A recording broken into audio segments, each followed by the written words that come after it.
Hi hello welcome to mantra 5. 2 చోట్ల ఓటుపై స్పందించిన జనసేన నేత నాగబాబు. 2 తెలుగు రాష్ట్రాల్లో ఓటు హక్కు వివాదం ప్రస్తుతం ఆంధ్రప్రదేశ్ రాజకీయాల్లో దుమారం రేపుతుంది. ఇప్పటికే ప్రధాన పార్టీలు వైసీపీ, టీడీపీ, జనసేన ఎన్నికల సంఘానికి ఫిర్యాదు చేశాయి. దొంగ ఓట్ల వ్యవహారం ఏపీ నుంచి ఢిల్లీ వరకు చేరింది. ఈ క్రమంలోనే ఏపీలో జనసేన నేత నాగబాబు ఓటు కోసం దరఖాస్తు చేసుకోవడం, ఈ అంశంలో వైసీపీ విమర్శలు చేయడం ఏపీ రాజకీయాల్లో మరింత హీటెక్కించింది. ఓటు హక్కు కోసం నాగబాబు దరఖాస్తు చేయడంపై వైసీపీ నేతలు పలు ఆరోపణలు చేశారు. తెలంగాణలో ఓటు వేసిన నాగబాబు ఏపీలో కూడా ఓటు కోసం దరఖాస్తు చేసుకున్నారంటూ వైసీపీ నేతలు ఆరోపించారు. 2 చోట్ల ఓటు ఎలా వేస్తారని విమర్శలు గుప్పించారు. ఈ వ్యవహారంపై జనసేన నేత నాగబాబు స్పందించారు. తాను తెలంగాణలో ఎన్నికల్లో ఓటు హక్కు వినియోగించుకోలేదని నాగబాబు తెలిపారు. ఓటు వ్యవహారం వివాస్పదం అవుతుందనే ఉద్దేశంతోనే తెలంగాణ ఎన్నికల్లో ఓటు వేయలేదని స్పష్టం చేశారు. అంతేగాక ఎన్నికల వ్యవస్థపై తనకు గౌరవం ఉందన్నారు. హైదరాబాద్లో ఉన్న ఓటును రద్దు చేసుకున్నానని నాగబాబు తెలిపారు.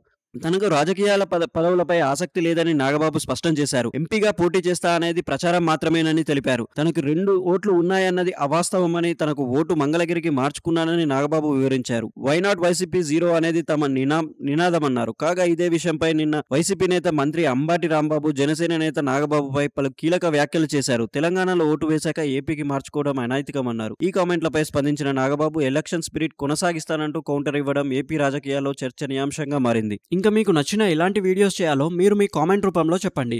మరిన్ని ఇలాంటి వీడియోస్ చేయడానికి మీ సపోర్ట్ని లైక్, సబ్స్క్రైబ్ అండ్ షేర్ చేసి తెలపండి. Thanks for watching.